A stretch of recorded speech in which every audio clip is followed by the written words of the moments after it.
The knock came just after sunset, sharp enough to cut through the hum of my apartment. When I opened the door, I froze. My mom, who'd walked out when I was 9, stood there smiling like she'd never missed a thing.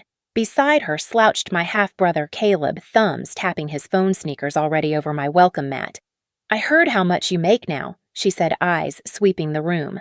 "Family helps family." Caleb smirked. 60 grand for tuition, 3,000 a month. You can handle that. I felt my pulse in my ears. I didn't argue. I just knew this wasn't a visit. It was a raid. I grew up in a small Ohio town where the winters felt longer than they should have, and the smell of fryer oil clung to my father's clothes every night. My dad, David Foster, ran a tiny diner on the edge of Main Street. It wasn't fancy 3 red booths, a flickering neon sign, and a coffee pot that never rested, but it kept us going. After Mom left, the diner became our lifeline. I was 9 when she walked out. No warning, no goodbye. Just the slam of a car door and the sight of her suitcase wobbling down the front steps. Dad told me later she'd met someone else, a man who promised her a better life. For years, I'd lie awake wondering if better meant a life without me. Dad tried to fill both roles, but he was already stretched thin. Every morning at 5, he'd unlock the diner and start the grill. By the time I came home from school, he smelled like bacon grease and black coffee, his fingers nicked from the slicer. Yet, no matter how tired he was, he'd still sit across from me at our wobbly kitchen table and ask, "How was math club today?" Sometimes he'd doze off mid-sentence and I'd just smile and whisper, "It was good, Dad." Money was always tight. The lights flickered whenever the heater kicked in, and there were weeks when the fridge held little more than milk and half a jar of jam. I started babysitting at 12 stacking shelves at a corner store by 14 and cleaning houses by 15. Every dollar went to rent groceries or gas for Dad's rusted pickup. He'd scold me. "You shouldn't worry about bills, Jess," but I'd shrug it off. Worrying was the only way I knew to help. School became my escape hatch. Numbers made sense when nothing else did. I joined math club, entered competitions, stayed late to tutor other students. When teachers talked about college, I listened like it was a secret world I might break into. At 17, I earned a full scholarship for data analytics at a state university. The night the acceptance letter came, Dad cried at the diner's counter, wiping his eyes with a dish towel. "You're getting out," he said, voice shaking. "You're gonna make something bigger than this." College was hard, but it was mine. Tuition was covered, but food rent and books weren't. I worked mornings as a waitress, afternoons at a law office, and nights cleaning offices. My schedule was a blur of bus rides, cheap instant noodles, and lectures.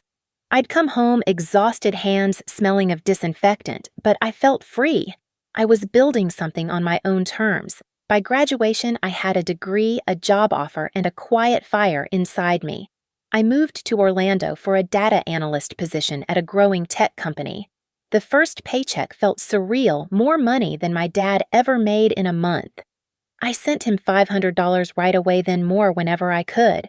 He hated taking it, said I'd earned it for myself. But I wanted him to rest, even just a little. Years passed. Promotions came. I bought a sleek apartment, downtown floor-to-ceiling windows, a view of the city lights I used to dream about. My co-workers became my second family lunches with Nina from accounting, volunteering with Kara on weekends, sharing coffee runs with Ryan, the neighbor who always carried 2 mugs. Still, there were nights when I'd open a drawer filled with old birthday cards from Mom. Every one of them the same happy birthday. "Hope you're doing okay." No love, no warmth, just proof that she still existed somewhere living a life that didn't include me. I'd stare at those cards and wonder why I wasn't enough for her to stay. So when she suddenly reappeared at my door that autumn evening, smiling like nothing had happened, it felt like the ground shifted beneath me. I had built everything from scratch, career, peace purpose, and now the ghost of my past had found the address. The day after that knock, I barely slept. Every time I closed my eyes, I saw Mom's smile and Caleb's smirk bleeding into the glow of my doorway. Part of me wanted to believe she'd come to apologize, to bridge the 23-year canyon between us. But the way she'd said family helps family played in my head, like a taunt, not a plea. By morning, she'd texted, "Lunch, my treat." There's so much to catch up on. I stared at the message until the screen dimmed. Curiosity won over instinct. Maybe I needed to hear her out just once to close the book properly. We met at a crowded cafe near my office. The smell of espresso clung to the air, chatter rose and fell like static. I spotted them immediately, Mom in a floral blouse that looked too new for someone barely getting by. Caleb slouched beside her AirPods and scrolling his phone. She stood when I arrived. "Julia, honey." "You look amazing." Her hug was stiff, perfumed, and foreign. I sat opposite her, careful not to meet Caleb's eyes. Mom started with small talk traffic weather my hair. Then, in a practiced sigh, she shifted tone. "You know your father made it impossible for me to stay in touch."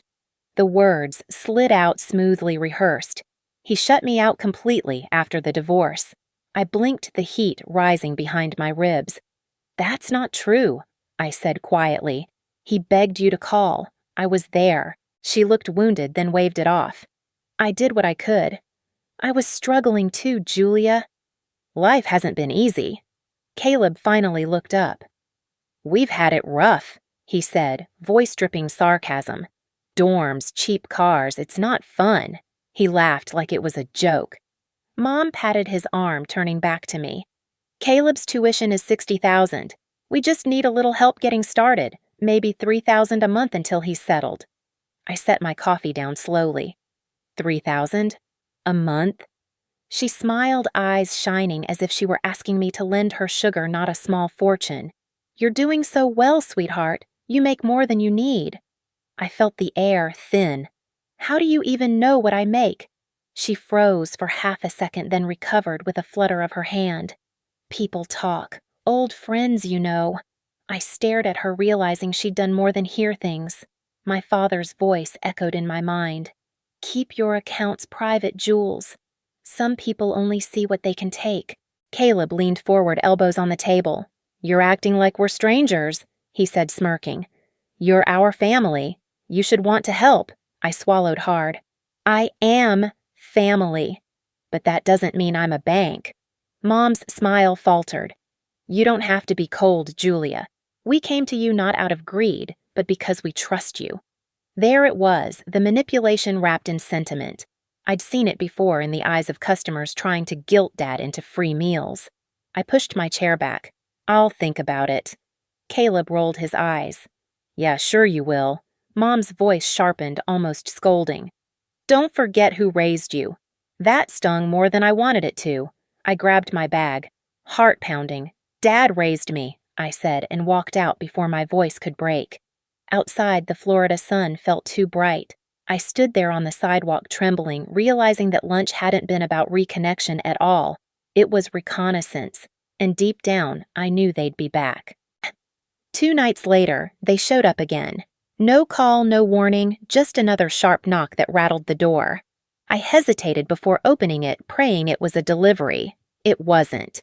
Mom stood there with a paper-thin smile, Caleb behind her holding a takeout cup like he owned the place. "We were in the neighborhood," she said, brushing past me before I could respond. The smell of her perfume filled the apartment, artificial and invasive. Caleb dropped onto my couch, sneakers on the rug, scrolling through his phone. "Nice place," he muttered. "Could use a bigger TV, though." I bit down a breath. "Why are you here?" Mom glanced around, her eyes lingering on the framed degrees and city view.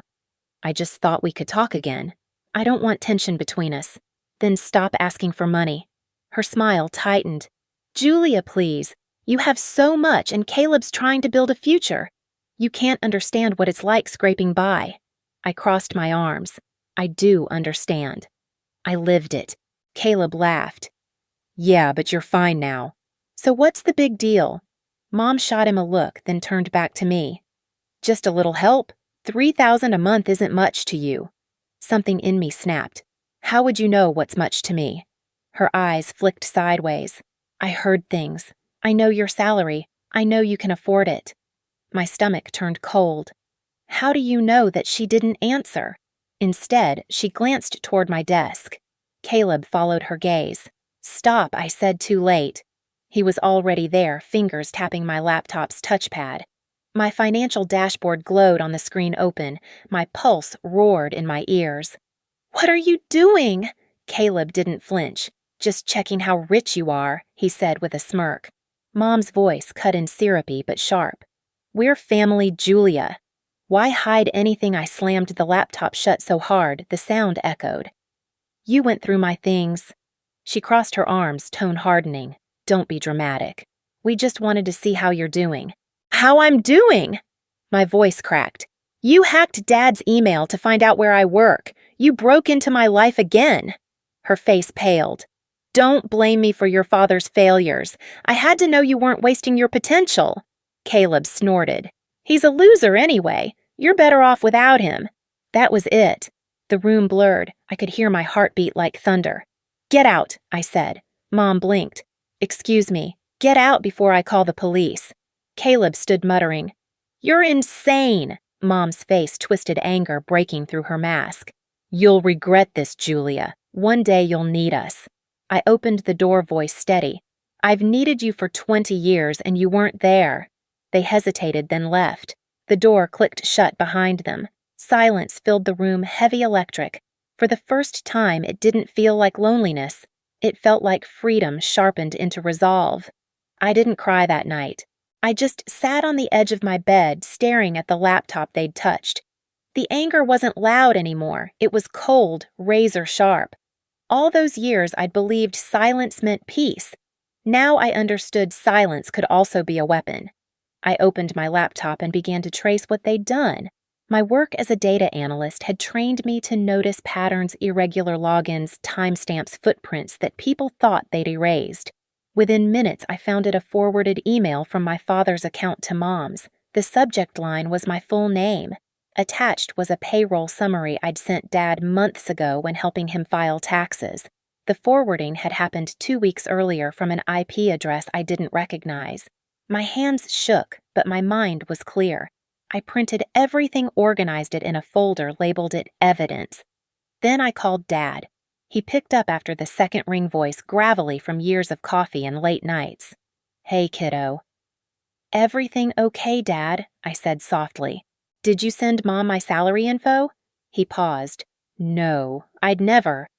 Then realization hit. She's been in my email, hasn't she? I could hear him exhale, tired and sad. That woman never learned boundaries. I felt the tightness in my chest ease a little. I'm handling it, Dad. I just needed you to know. The next morning, I called Mark Sullivan, a lawyer one of my co-workers recommended. His voice was calm, efficient. I told him everything from the hacked email to their visit to my apartment. He didn't flinch. You have proof. Yes, I said, sliding the folder across his desk later that day. He flipped through the pages, nodding. Then we'll file for a restraining order, and you'll want to inform your bank's fraud department. Hearing those words felt like breathing clean air after years of smog. Someone finally understood that this wasn't family drama, it was violation. By that afternoon, I'd changed every password. I had set up 2-factor authentication on everything, even ordered new security locks for my door. The next morning, I went to court. I remember the sterile smell of the hallway, the low murmur of other cases being heard, the sound of the clerk stamping the papers. Thump. That sound felt final. For the first time, I wasn't the scared kid watching her mother drive away. I was the adult drawing a line she couldn't cross again. Days later, my phone buzzed with an alert from the bank. Unusual transfer attempt, $10,000 from savings account. Declined. I stared at it for a long moment, then laughed quietly. She'd tried again and failed. I forwarded the notice to Mark. He replied within minutes, already covered by the order. They'll face consequences if they try again. The satisfaction wasn't the vengeful kind. It was measured calm, like closing a book that had been left open too long. A week later, I went for dinner at Dad's diner, renovated, now clean and bright after I helped him pay off the debts. The smell of grilled onions and fresh coffee hit me the second I walked in. He looked up from the counter and smiled. You look lighter, he said. I am, I told him. And I meant it. That night, back in Orlando, I watched the city lights pulse below my window. For the first time in years, I felt completely safe. My mother had taken enough from me, my childhood, my trust, my peace. But she wouldn't take my future, so I poured another glass of water, opened my laptop, and started building something new. a small charity fund I'd dreamed about for years. I named it the Foster Fund for kids raised by one parent fighting their way up just like I had. It wasn't revenge, it was reclamation. My own quiet way of saying you can't take from me anymore. A full year passed before I heard her name again. By then, the restraining order had long been granted, and my life had rearranged itself around peace. The mornings were quiet coffee brewing emails waiting sunlight spilling across my apartment floor instead of anxiety. One evening, Dad called while I was driving home. "You'll never guess who reached out," he said, his voice careful. "Your Aunt Ruth." I smiled. "Haven't heard from her in years. She wanted to talk about your mom," he added. Aunt Ruth and I spoke the next day. Her voice was low, worn with regret. "Marie's burned every bridge she's ever had. She borrowed from friends, lied about you, said you refused to help. People finally caught on. She and that boy of hers moved out of town. No one knows where." I didn't feel triumph, just a strange stillness. "I hope she finds whatever she's looking for," I said quietly. Ruth sighed. "You sound like your father." After that, I let the silence close. I didn't need updates or apologies. What mattered was that her chaos could no longer reach me. Therapy helped me understand something I'd never been able to name, that my guilt for surviving was heavier than her betrayal. Dr. Brooks once told me, "You can't heal in the same story that broke you." I carried that sentence with me like a mantra. So I wrote a new one. The Foster Fund became official within months. Small scholarships for kids from single-parent homes, mentorship programs, tutoring nights. Kara, my friend from work, helped design the outreach. Ryan organized local sponsors. The first time I signed a grant check, I thought of the diner lights flickering in Ohio, of Dad flipping pancakes to keep the electricity on. The cycle ended there. Sometimes I still catch myself waiting for another knock on the door, but it never comes. The silence now means safety, not threat. Last Thanksgiving, Dad came to Orlando for dinner. We cooked together turkey mashed potatoes, laughter echoing through the apartment. As he raised his glass, he said softly, "You did good, kiddo."